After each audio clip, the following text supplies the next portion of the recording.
You ask Tiger to solve. This deals with linear equations with one unknown.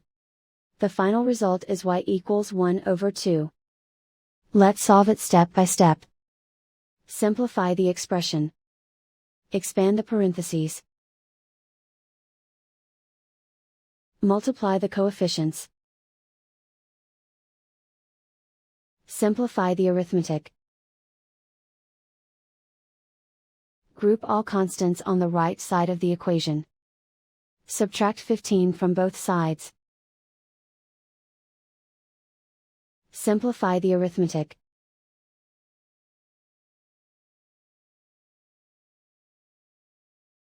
Isolate the y. Divide both sides by 10. Simplify the fraction. Find the greatest common factor of the numerator and denominator. Factor out and cancel the greatest common factor.